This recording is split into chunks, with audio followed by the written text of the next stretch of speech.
Our guest in this segment is Chris Miller. You know him from his run for governor during the election season, and in a recent interview with Marshall Wilson, Marshall mentioned Chris was also involved in doing some collections to help for those who have been just ravaged by these floods in West Virginia, 11 counties specifically. Chris, good morning. Thanks so much for calling in. You kidding me? Thank you guys so much for having us on and being able to spread the word about what's happening in southern West Virginia. Yeah, it's been an absolute disaster. Chris, give us some updates on the latest. Is the county that you live in also affected?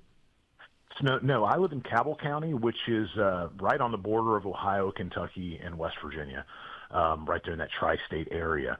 Our county was not affected much at all. But the counties to the south of us, starting in Wayne and then moving on down, really the two counties that were hit the worst were Mingo and McDowell counties. And McDowell County, Mingo didn't get his power on. Power went out on Sunday of last week, and it didn't get his power back until Wednesday night. McDowell didn't get his power back till Friday. Wow. So you were right in the middle of that horrible winter storm as well, after massive flooding with no power.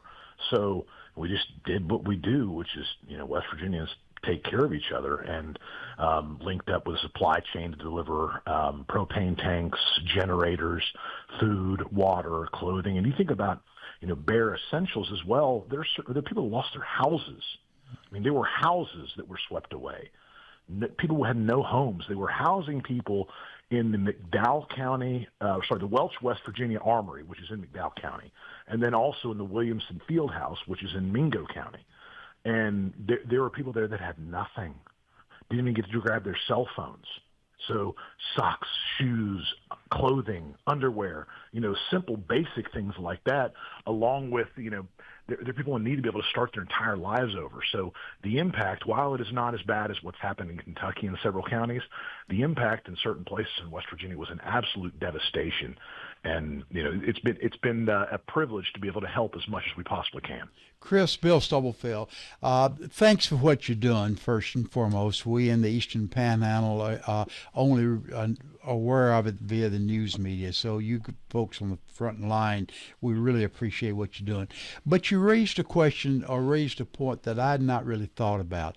We're very good at responding, but there was a time element here. The floods came in, and we had the winter storms coming in. So we're talking about matter of hours, not days, matter of hours. How were you able to get the supply chain going? How were you able to get the response going in such a short, brief period of time? Well, that's one of the benefits of the private sector, is that we don't have a bunch of bureaucratic checklists that we have to follow. You think about state actions and federal government actions.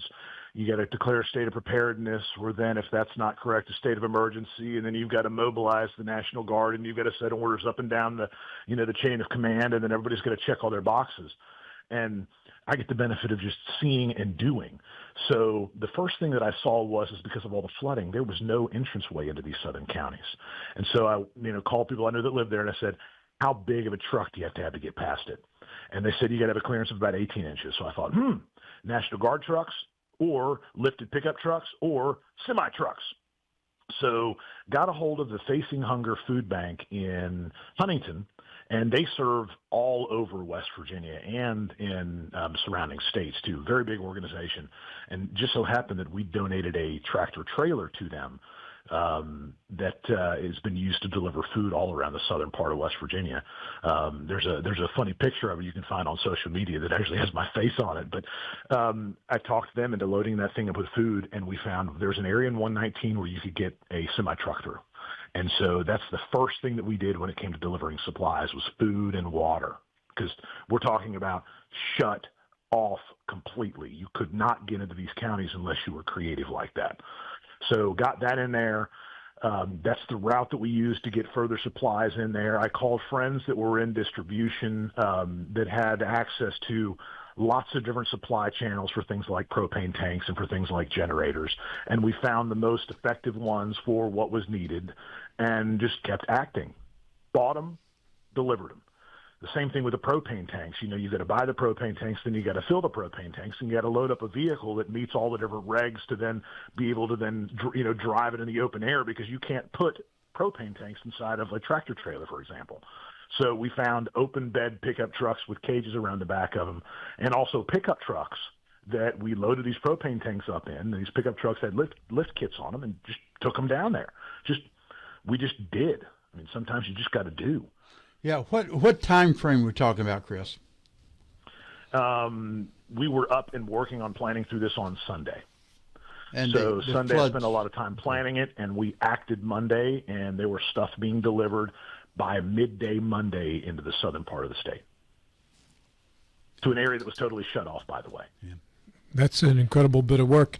And it takes people who know people to get some of these things done, Chris, and you clearly have contacts. Yeah, it's just, you know, the agency, right? You got to operate with agency, and you just got to figure stuff out. You can hear no 4 times, and you just got to keep going till you get the yes. Funny story. There was a automobile dealers gala this Thursday in Charleston, where all the, you know, auto dealers coming in, all the legislators are there.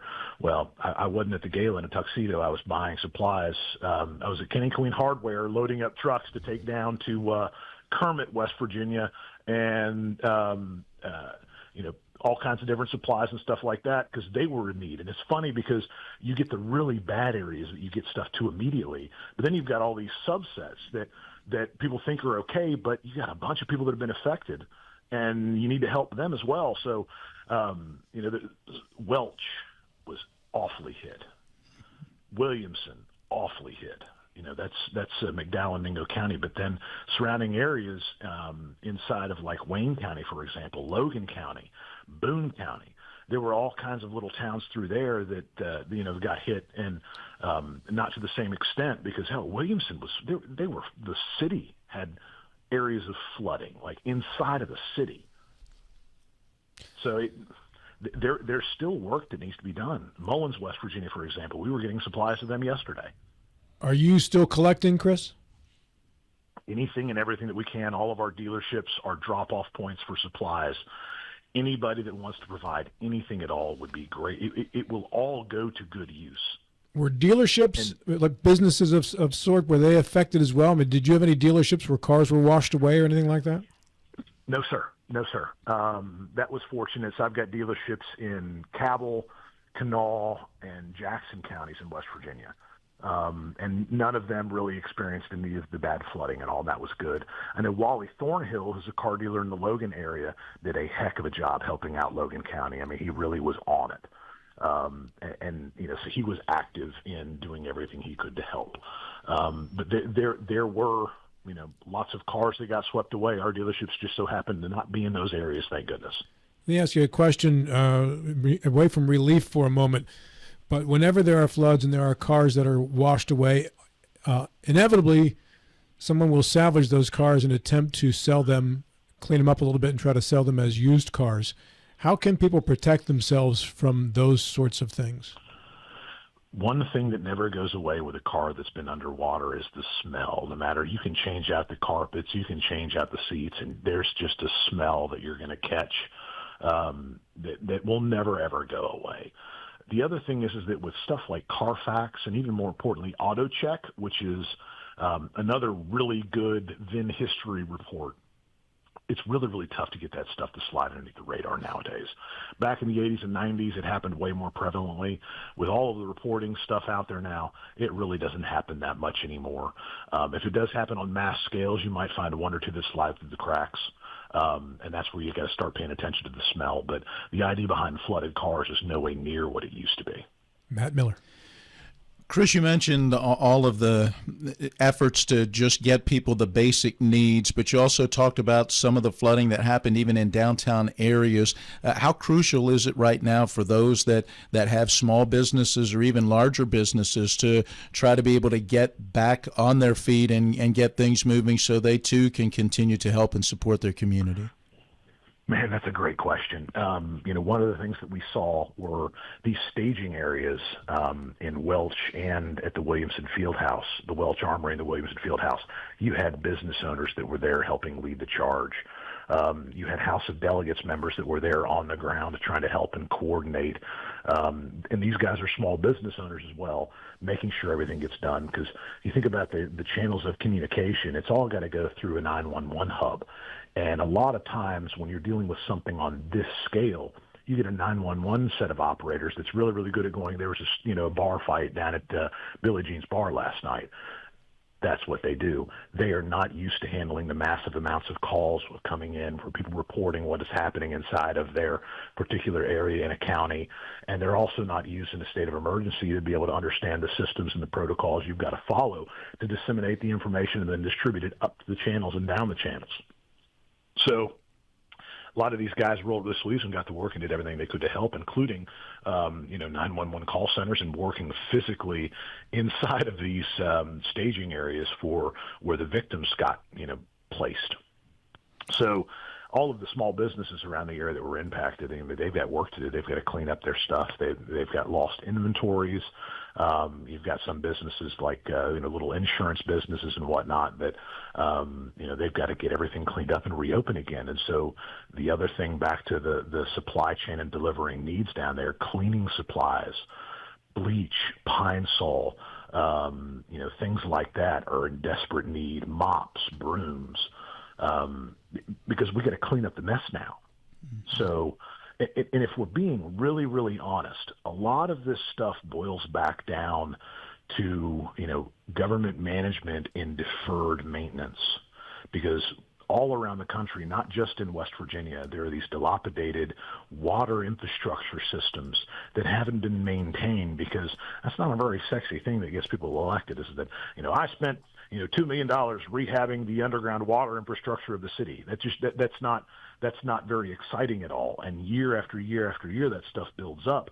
We have water infrastructure problems all around our country. And West Virginia just so happens to be the birthplace of water for the East Coast, and more water passes through our state than any other state in the country. So we're kind of ahead of the curve when awful things like this happen, because we get the blunt end of it. Chris, you stressed the importance of the private sector in responding on a very short time basis. What about the state? How do you assess the state's response? They did exactly what they're supposed to do, which is they evaluated the risk and the threat. They started with a state of preparedness. Then they moved to a state of emergency. They got the legislators together, and, part of it to get the federal government involved. You've got to write a letter and request for aid and support. What I don't know is, and they've done all that stuff, what I don't know is the federal government responded very quickly to Kentucky. There were 400 FEMA workers on the ground in Kentucky. There were 2 in West Virginia. And I don't think the damage was near that ratio. So I don't know why we haven't gotten the same amount of response from the federal government as Kentucky did. But I've been focusing on making sure and helping people and not really worrying about that. One of our listeners... Go ahead, sorry. I say one of our viewers just posted that it looks like the Morrissey emergency request from the president is denied. I don't have any details other than that comment in our Facebook TV section right there. So I don't know if it's an official story or what, but that's the latest I heard on that. So I wanted to pass that along. Well, I don't know the reasonings behind that, and wouldn't even begin to speculate. But what I do know is that there are massive amounts of people in West Virginia that have lost their homes. There's lots and lots and lots of water damage, and there's people in need, and we're going to keep rolling up our sleeves and doing the work that's needed. With the efforts that you've been putting in and the contacts that you have in a situation like this, for, let's say, folks in our area that are so far away, is it best simply to try to get needs met in that area by sending down those various tools and just everything? I mean, literally from water and food to the shovels and gloves and garbage bags and things to clean up the mess? Or, how do you maybe assess a group that says, I want to come down and help and actually be there physically, as opposed to maybe even just sending stuff, but bringing stuff and being there as well? I would say that all of those things would be very helpful. The places that I would go immediately would be to the field house in Williamson, West Virginia, in Mingo County, or the Armory in Welch, which is McDowell County, because they have all of the information about who needs what where. Like, you think about all these little small towns, Jolie, West Virginia, Jolo, West Virginia, in the southern part of the state, tiny little town, massive amount of damage there. And you need people down on the ground with shovels and brooms and mops helping clean up. But then you've got lots of people that just need basic supplies. You got kids that need stuff to go back to school. I mean, the list goes on and on. So I would make contact immediately with either one of those particular locations to start and just do what you can to help. If you've got an extra pallet of water, ship it down. If you've got someone that has an access to a Sam's Club and can get access to a bunch of underwear, send it down. I know it sounds funny, but it will go to use and it is needed. Speaking of students and going back to school, how is regular life kind of picking back up in those areas? How much do you know about that? You know what? The schools that can be open are open. I don't have a count on any of the schools, smaller schools in the communities that got damaged. I should know that, but I don't. I know they're really making an attempt. I mean, this is the second day of the week. The last week was all spent delivering supplies and helping people. Power is all back on now. Normal operation, but there still is just a lot of cleanup. Is the state providing backhoes, plows, power shovels, anything down there equipment-wise that's clearing the area, Chris? Yes, I'm sure that they are. I haven't seen any pictures of that, but I know that they're down there doing their job. And Rob, just to verify, I could make a couple of phone calls and then send you over some images of that kind of stuff if you'd like to see it. Yeah. I do know the National Guard was responsive at the state level and was down there.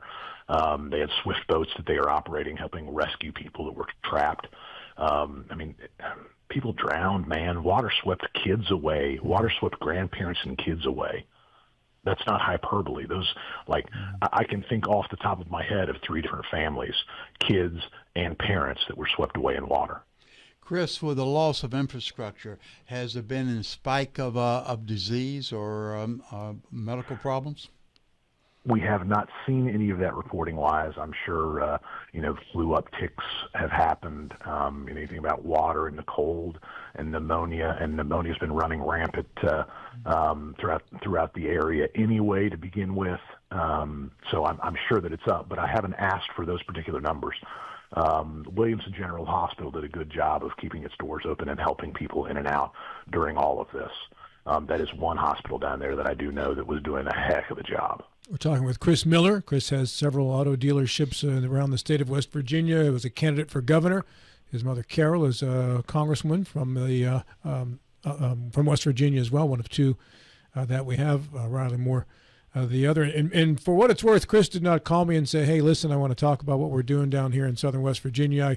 I heard his name, Marshall Wilson, dropped it when we had Marshall on as he was discussing a collection that he was doing to head down there. He mentioned Chris in passing. I texted Chris and said, hey, can you come on and talk about this? And we appreciate his time doing this. Chris, what's next? Man, what are the next steps here? For the South, we just got to keep doing what we're doing. Organizing and making sure that everybody's taken care of. We were very, very fortunate knowing some people and got people placed into some trailers, which has been really, really neat to see. And it's just continuing on the job. It's making sure that we've got the supplies that are needed to clean stuff up. Cleaning supplies would be a great, benefit for down there. And it's just doing the work. I mean, I don't know if you've ever not experienced doing really, really good hard work in your life and realizing that is the reward. The work is always the reward. It's getting stuff done is always where it's really, really fun. Chris, is FEMA active on the ground in the area? Good question. The last report that I got last week is that there were 2 FEMA employees on the ground and in West Virginia, in southern West Virginia, and there were 400 of them in Kentucky. Is there anything the state can do? You touched on this earlier, but from an infrastructure standpoint, flash floods are obviously very difficult to deal with, predict, whatever, but is there anything that can be done regarding these? Because these are not all that uncommon, especially in those areas of the state. Well, if you really want to stop the problem in the future, you get to the root cause of it, and a lot of it has to do with the underground water drainage and utility systems that involve sewage that need repaired statewide, and that's the first place that we should start. It's the thing that really nobody pays attention to. It's all underground and nobody sees it. But the better drainage that you have and the better movement that you've got with clear pipes, the faster that this stuff goes away. And that's the first and best thing that we could all be doing. You know, I live in Huntington, for example, and there is a really serious issue when it comes to the underground water drainage systems. A lot of these old towns, these old cities all around the country were built with terracotta pipes that roots can grow through, and they're all underground, and some of them are shaped like ovals. They're not round in particular, so you can't run a new pipe, like just a new plastic pipe, through that's slightly smaller through an older, bigger pipe. So you've got infrastructure that needs repaired. Well, those are That's good points. The first and best step. Is there anybody else who needs to be reached, or has everybody at this point at least been reached? Oh, everybody's on it. The state was on it. The only thing that we could use some more assistance from is the federal government. And I think there's a couple phone calls being made. They were made the end of last week and have been made this week to see if we can get our hands, around it a little bit better. Any final questions for Chris? Thanks, Chris, for what you're doing. Yeah, thank you.